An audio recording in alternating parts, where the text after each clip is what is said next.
तो एक एक करके राहुल गांधी के आरोप और बीजेपी के जवाब। राहुल गांधी ने आरोप लगाया कि प्रधानमंत्री के विदेश दौरे जो होते हैं उसके बाद अडानी को फायदा कैसे हो जाता है। बीजेपी ने जवाब दिया कि राहुल पर भ्रष्टाचार के आरोप हैं, पहले वो उन पर बात करें। इसी तरीके से राहुल गांधी ने आरोप लगाया कि अडानी बिजनेस के लिए फॉरेन पॉलिसी जो है वो भारत सरकार कैसे बदल देती है, ये तो अडानी के लिए विदेश नीति लगती है।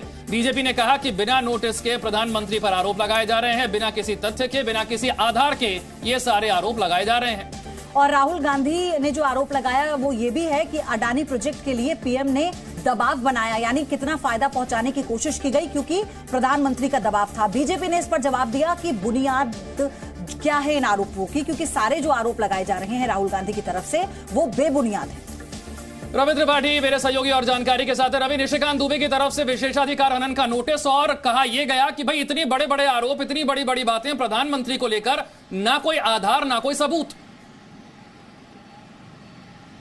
नहीं, बिल्कुल। देखिए, कल अगर गौर कीजिएगा तो जब राहुल गांधी बोल रहे थे तो निशिकांत दुबे ने उनको टोका और पॉइंट ऑफ ऑर्डर लिया, जिसमें स्पीकर ने उनको इजाजत दी और उन्होंने उस समय टोक के उनको बताया कि आप गलत बातें कह रहे हैं, आपके बातों में कोई सच्चाई नहीं है और अगर सच्चाई है तो इसको ऑथेंटिकेट कीजिए। ऑथेंटिकेट करने का मतलब होता है कि आपको हाउस में जो टेबल होता है उस पर ले जाकर आपको सबूत देना पड़ता है कि जैसे राहुल गांधी ने आरोप लगाया कि जो भी नियम के तहत सारे रूल को तोड़कर, कानून को तोड़कर अडानी को हेल्प किया गया है, जो रूल है उसको रूल को तोड़ा गया है, तो इस पर उन्होंने लगातार उस पर आपत्ति जताई। चाहे उन्होंने आपत्ति जताई, रविशंकर प्रसाद ने आपत्ति जताई, किरण रिजिजू ने आपत्ति जताई और सबने कहा कि राहुल गांधी अगर कोई उनके पास फैक्ट है, कोई तथ्य है तो उसको ऑथेंटिकेट करें, टेबल पे रखें ताकि वो उस हाउस के पास रहे।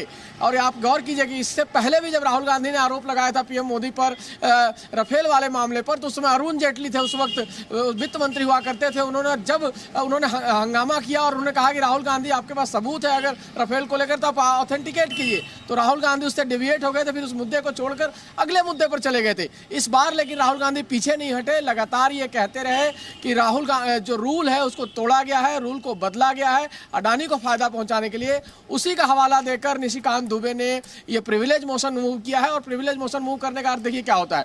उन्होंने प्रिविलेज मोशन मूव किया है कि आपने कानून का उल्लंघन किया है, सदन की गरिमा गिराई है और प्रधानमंत्री पर झूठे आरोप लगाए हैं। ऐसी स्थिति में स्पीकर को यह तय करना होता है कि ये प्रिविलेज मोशन एक्सेप्ट करें या नहीं करें।